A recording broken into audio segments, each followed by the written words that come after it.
About the the recent shipping accident that took place near the Colombo port city, and the fire resulted in the one of the largest ever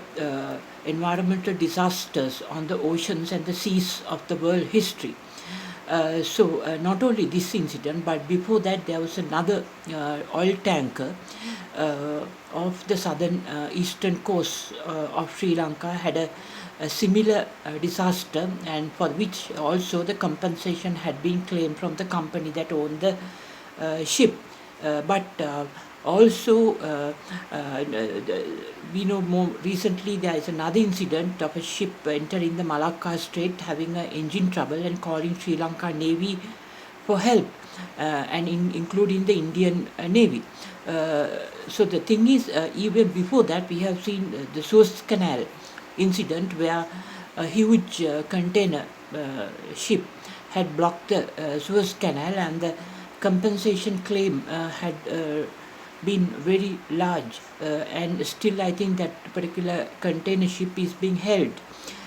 by the Egyptian authorities pending the payments. So now during the COVID-19 pandemic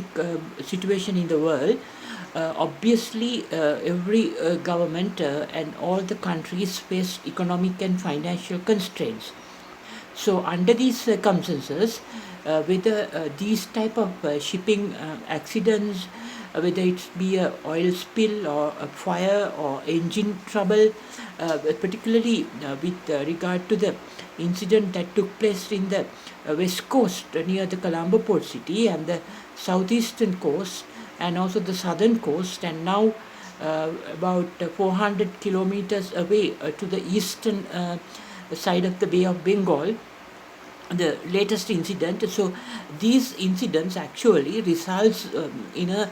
certain claim from these companies that own these ships. So the Sri Lanka, since all this occurred, particularly with regard to Sri Lanka, I think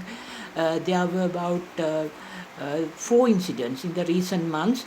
all occurred within the Sri Lanka's maritime control area. So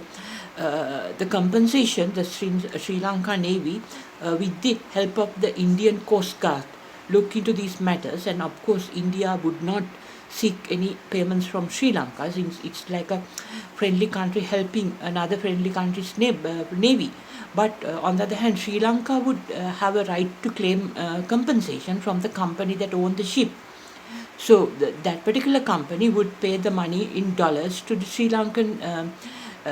government based on the Attorney General's submissions, and in return the company that owns the ship would probably look into their insurance payments,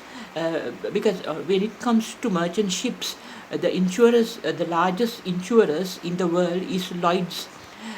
insurer, the Lloyds, the particular underwriting house in London. So finally the payments are going to them for processing. So one wonders whether this type of accidents, which are very accidents in the sense like it can be natural, it can be artificial, but like oil spills, fires, and engine troubles are man-made. In that case, since Sri Lanka doesn't claim from any insurance, the ship owning company would pay Sri Lanka immediately for the services rendered by the Sri Lanka Navy. But on the other hand, the ship owning company would have to look into their insurance policy from the Lloyds Underwriters in London. So whether this is a mechanism to attract US dollars to the country during this trouble times of servicing the import cost due to lack of dollars, due to withholding of the IMF bailout package, whether this type of things happen due to the negligence by the officials involved in Sri Lanka is a we have to look into this, because any unauthorized like illegal activities like this, if it happens, it would undermine the credibility of our country in times to come. So I think this has to be looked into.